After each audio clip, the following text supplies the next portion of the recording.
이틀에 걸쳐서 문 대통령이 청와대에서 치맥 파리를 합니다. 말은 이제 일명 치맥 파티고 기업인들과의 간담회를 이틀 동안 하는 거죠. 근데 예전 방식, 박근혜가 10대 재벌 모아서 지시 내리고 이런 방식. 대부분 그래왔잖아요. 정권 초기가 되면은 재벌 회장들을 데려다 놓고 형식적인 이야기를 해요. 재벌들 기업하기 좋은 나라 만들어주겠다. 그렇지만 기업들도 일자리 좀 창출해줘. 뭐 이런 식인 거거든. 항상 의례적인 거란 말이에요. 근데 이건 일종의 끝장 토론 같은 거예요. 의제도 일단 없어요. 시나리오가 없다는 얘기예요. 그리고 시간 제한도 사실상 없다. 그래서 언제까지 몇 시에 끝날지를 모르는 건데 일부 기업인들과 뭐 그 유명한 가뚜기, 오뚜기에서도 나온다고 하고요. 그래서 지금 방송하는 시작에 어떤 결과물이 나오진 않았기 때문에 우리가 뭐 결과를 전달해 드릴 수는 없는데요. 이런 것들이 주는 의미가 굉장히 저는 특별하다고 봅니다. 왜 그러냐면은 사실상 기업 재벌했던 사람들은 박근혜 같은 정권을 만나면은 박근혜의 입맛에 맞춰주면서 자기들의 이익을 추구해요. 근데 김상조 공정거래위원장의 임명에서 드러나듯이 사실 우리나라 적폐들 중에 상당히 그 비중이 큰 적폐 중에 하나가 이제 재벌이나 대기업들 또는 이게 또 나중에 증세라든지 이런 걸로 연결이 되는데 일단 기업들과 허심탄회 이야기를 한다는 측면. 그래서 뭐 최근에 삼성이 일자리를 무지무지하게 만들었다면서요? 몇 자리? 7,000개인가 뭐 발표하더라고. 에이 참네. 아니 그런데 제가 이 치맥 파티에 호프 파티에 보면 경제인 간담회 초청받은 기업들의 면면을 보면 지금 청와대 입장에서는 재계 기업 순위 오뚜기는 빼고 특별 초빙이고요. 재계 기업 순위 1위부터 잘라나가서 27일 날은 짝수에 해당하는 기업들, 28일 날은 홀수에 해당하는 기업들을 간담회를 한다고 했어요. 그런데 정말 저는 이 이름들을 보고 깜짝 놀란 게 왜 홀수 기업들은 다 적폐 기업일까? 이상해요. 삼성, SK, 롯데, GS, 현대중공업, KT, 한진. 따로 모았어. 이게 왜 그렇게 홀수에만 몰려 있을까? 짝수에는 보면 그렇게 박근혜 이명박 정부 시절에 그렇게 국민들의 고요를 뽑아먹고 엄한 짓들 비교적 안 한 애들이고요. 홀수는 다 그래. 짝수에서 포스코가 빠졌어야 돼요. 아, 그럼 그건 있죠. 근데 홀수 기업들은 다 그래. 명정님 음모론 실패. 포스코 때문에. 한 놈 정도야 낑겨 들어갈 수 있는데. 근데 어쨌든 이 방식이 굉장히 민주적이고요. 네. 그렇습니다. 그리고 27일 날 현대, LG, 포스코, 한화, 신세계, 두산, CJ, 오뚜기. 요 나쁜 놈들이 오는 거고요. 28일 날 삼성, SK, 롯데, GS, 현대중공업, KT, 한진 늦작업 놈들이 오는 거예요. 근데 왜 이렇게 둘이 잘랐을까요? 아니, 짝수와 홀수로 나눴대요. 그러니까 왜 나눴을까요? 그러니까 재계 순위로 1등과 3등과 이런 식으로 이렇게 비율을 다 맞추고 이틀간 한다는 게 저는 중요하다고 보는 게 네. 충분한 대화를 나누겠다. 그 얘기입니다. 네. 그리고 왜 20분 동안 청와대에서 서서 맥주잔으로 건배할까요? 일단 술 먹여놓고 해롱군에 간 상태에서 니들 일자리 좀 더 만들어 이거 아닐까? 아니 문재인 대통령이 공수부대 출신이잖아요. 이런 개새끼 한 대씩 쏟아놓고 이 500 맥주잔으로 한 대씩 대가리 까놓고 예전에 누구 생각난다. 이 새끼들 조인트 한번 까고 시작해야지. 어쨌든 농담이고요. 이게 바로 문재인 대통령이 앞으로 대기업 개혁을 어떻게 할 것인가의 그 무서움이라고 할까? 좀 살떨림. 니네 두 패로 갈라놓을 테니까 할 얘기 다 해봐. 내가 다 들어줄게. 뭐 없어. 우리 뭐 순서도 없어. 어떤 놈이든 물론 할 얘기 다 해봐 한번. 내가 다 들어줄게. 이 얘기거든요. 무섭지 않아요?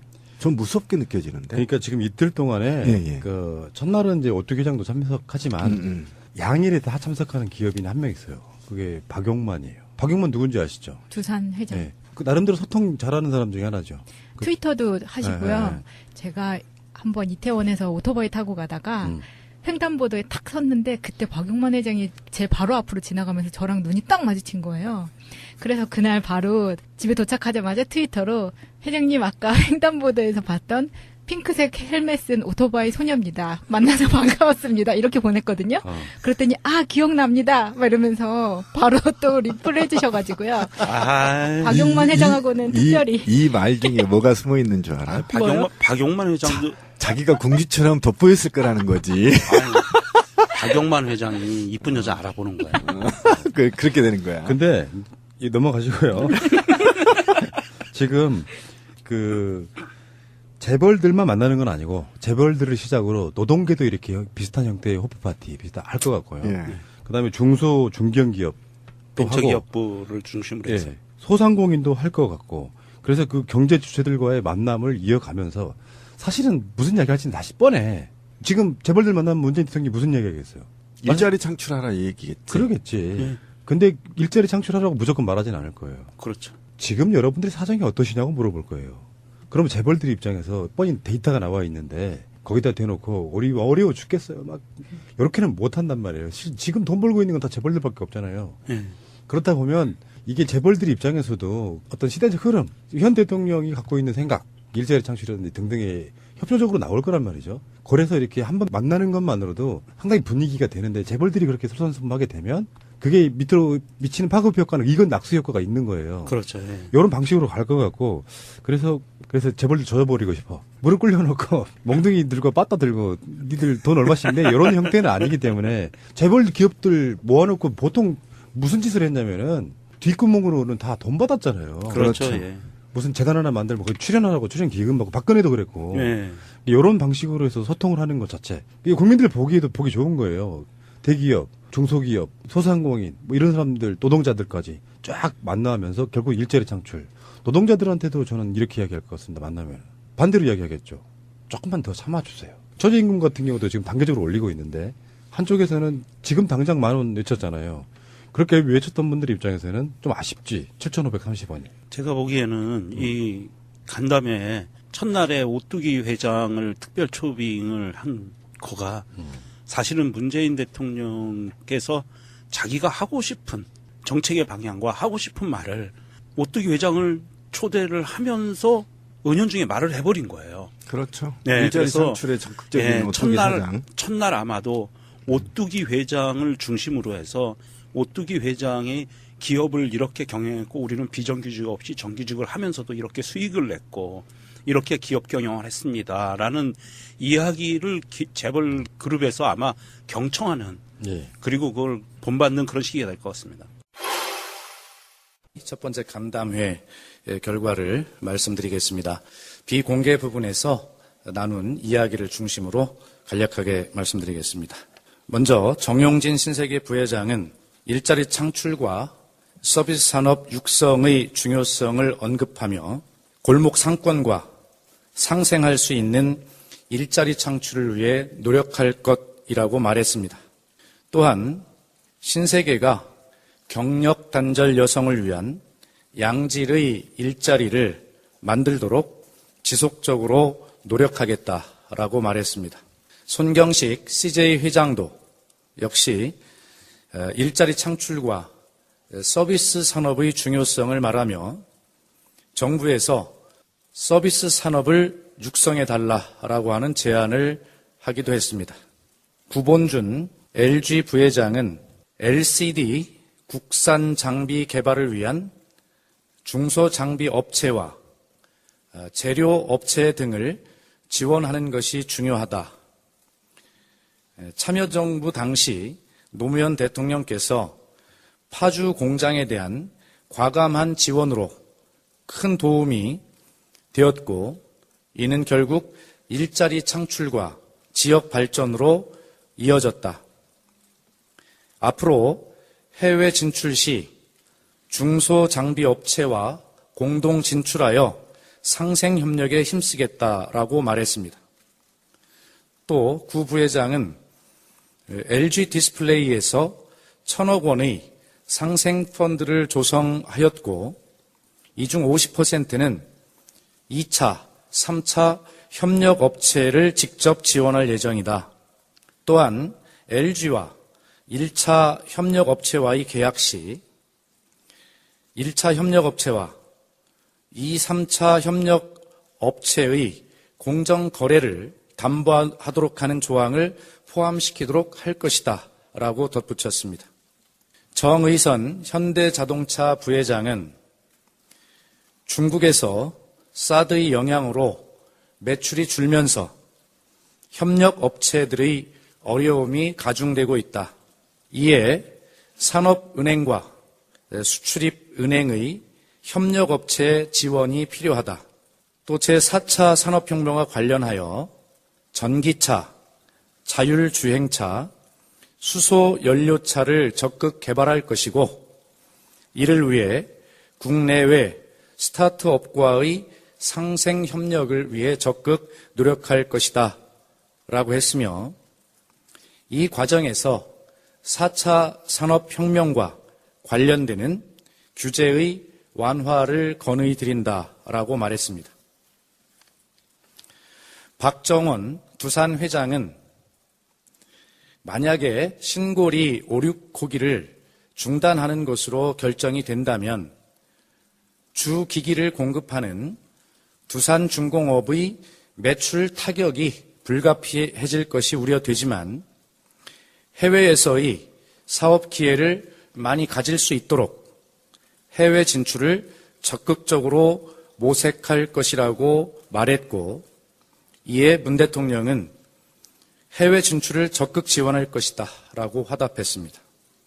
금춘수 한화 부회장은 태양광 사업 진천 음성 클러스터를 통해 일자리 창출에 기여하고 있다라고 밝히며 상시 업무 종사자 850명을 정규직으로 전환하겠다는 계획을 즉석에서 밝히기도 했습니다. 또 금춘수 부회장은 태양광의 국내 입지가 부족함에 따라 신재생 에너지 보급 확대를 위해 입지 규제를 완화해 줄 것과 RPS, 즉 신재생 공급 의무화 비율의 상향 조정을 건의하기도 했습니다. 권오준 포스코 회장은 제너럴 일렉트릭이 하드웨어와 소프트웨어를 결합하여 어떻게 새로운 기업으로 변신했는지에 주목해야 한다고 하면서 포스코도 소재 에너지 분야를 바탕으로 융합 솔루션 기업으로 전환해 일자리 창출에 기여할 것이며 2차 전지 음극재 등 사업을 통해 신규 일자리 창출에 노력할 것이다 라고 말했습니다.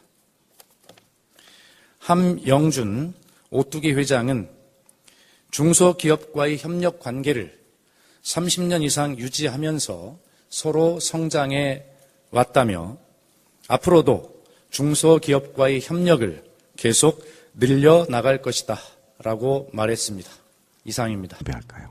일단 술 먹여놓고 해롱은행한 상태에서 니들 일자 좀 더 만들어 이거 아닐까? 아니 문재인 대통령이 공수부대 출신이잖아요. 이런 개새끼 한 대씩 쏟아놓고 이 500 맥주잔으로 한 대씩 대가리 까놓고 예전에 누구 생각난다. 이 새끼들 조인트 한번 까고 시작해야지. 어쨌든 농담이고요. 이게 바로 문재인 대통령이 앞으로 대기업 개혁을 어떻게 할 것인가의 그 무서움이라고 할까? 좀 살떨림. 니네 두 패로 갈라놓을 테니까 할 얘기 다 해봐. 내가 다 들어줄게. 뭐 없어. 우리 뭐 수용소도 없어. 어떤 놈이든 할 얘기 다 해봐 한번. 내가 다 들어줄게. 이 얘기거든요. 무섭지 않아요? 전 무섭게 느껴지는데. 그러니까 지금 이틀 동안에 예. 그 첫날은 이제 오뚜기 회장도 참석하지만 양일에 다 참석하는 기업인이 한 명 있어요. 그게 박용만이에요. 박용만 누군지 아시죠? 두산 회장. 네. 그 나름대로 소통 잘하는 사람 중에 하나죠. 트위터도 하시고요. 네. 제가 한번 이태원에서 오토바이 타고 가다가 횡단보도에 탁 섰는데 그때 박용만 회장이 박근혜 이명박 정부 시절에 그렇게 국민들의 고요를 뽑아먹고 엄한 짓들 비교적 안 한 애들이고요. 홀수는 다 그래. 짝수에서 포스코가 빠졌어야 돼요. 아, 그건 있죠. 근데 홀수 기업들은 다 그래. 명정님 음모론 실패. 포스코 때문에. 한 놈 정도야 낑겨 들어갈 수 있는데. 근데 어쨌든 이 방식이 굉장히 민주적이고요. 네. 그렇습니다. 그리고 27일 날 현대, LG, 포스코, 한화, 신세계, 두산, CJ, 오뚜기 요게 요 나쁜 놈들이 오는 거고요. 28일 날 삼성, SK, 롯데, GS, 현대중공업, KT, 한진 늦작업 놈들이 오는 거예요. 근데 왜 이렇게 둘이 잘랐을까요? 아니 짝수와 홀수로 나눴대요. 그러니까 왜 나눴을까요? 그러니까 재계 순위로 1등과 3등과 이런 식으로 이렇게 비율을 다 맞추고 이틀간 한다는 게 저는 중요하다고 보는 게 네. 충분한 대화를 나누겠다. 그 얘기입니다. 네. 그리고 왜 20분 동안 청와대에서 서서 맥주잔으로 제 바로 앞으로 지나가면서 저랑 눈이 딱 마주친 거예요. 그래서 그날 바로 집에 도착하자마자 트위터로 회장님 아까 횡단보도에서 봤던 핑크색 헬멧 쓴 오토바이 소녀입니다. 만나서 반가웠습니다. 이렇게 보냈거든요. 그랬더니 기억납니다. 막 이러면서 바로 또 리플을 해주셔가지고요. 박용만 회장하고는 특별히 이 말 중에 뭐가 숨어 있는 줄 알아? 박용만 회장도 자기가 궁지처럼 돋보였을 거라는 거지. 박용만 회장이 이쁜 여자 알아보는 거예요. 그렇게 되는 거야. 근데 넘어가시고요. 지금 재벌들만 만나는 건 아니고 재벌들을 시작으로 노동계도 이렇게 비슷한 형태의 호프 파티 할 것 같고요. 예. 그다음에 중소 중견기업 또 하고 벤처기업부를 중심으로 해서. 예, 소상공인도 할 것 같고 그래서 그 경제 주체들과의 만남을 이어가면서 사실은 무슨 이야기 할지는 다시 뻔해. 지금 재벌들 만나면 문재인 대통령이 무슨 이야기 하겠어요? 일자리 창출하라 이 얘기겠지. 그러겠지. 예. 근데 일자리 창출하라고 무조건 말하진 않을 거예요. 그렇죠. 지금 여러분들의 사정이 어떠시냐고 물어볼 거예요. 적폐들 중에 상당히 그 비중이 큰 적폐 중에 하나가 이제 재벌이나 대기업들 또는 이게 또 나중에 증세라든지 이런 걸로 연결이 되는데 일단 기업들과 허심탄회 이야기를 한다는 측면. 그래서 뭐 최근에 삼성이 일자리를 무지무지하게 만들었다면서요? 몇 자리? 7,000개인가 뭐 발표하더라고. 아이 참. 네. 아니 그런데 제가 이 치맥 파티에 호프 파티에 보면 경제인 간담회 초청받은 기업들의 면면을 보면 지금 청와대 입장에서는 재계 기업 순위 오뚜기는 빼고 특별 초빙이고요. 재계 기업 순위 1위부터 잘라나가서 27일 날은 짝수에 해당하는 기업들, 28일 날은 홀수에 해당하는 기업들을 간담회를 한다고 했어요. 그런데 정말 저는 이 이름들을 보고 깜짝 놀란 게 왜 홀수 기업들은 다 적폐 기업일까? 이상해요. 삼성, SK, 롯데, GS, 현대중공업, KT, 한진. 따로 모았어. 따로 모았어. 이게 왜 그렇게 홀수에만 몰려 있을까? 짝수에는 보면 그렇게 이틀에 걸쳐서 문 대통령이 청와대에서 치맥 파리를 합니다. 말은 이제 일명 치맥 파티고 기업인들과의 간담회를 이틀 동안 하는 거죠. 근데 예전 방식, 박근혜가 10대 재벌 모아서 지시 내리고 이런 방식. 대부분 그래왔잖아요. 정권 초기가 되면은 재벌 회장들을 데려다 놓고 형식적인 이야기를 해요.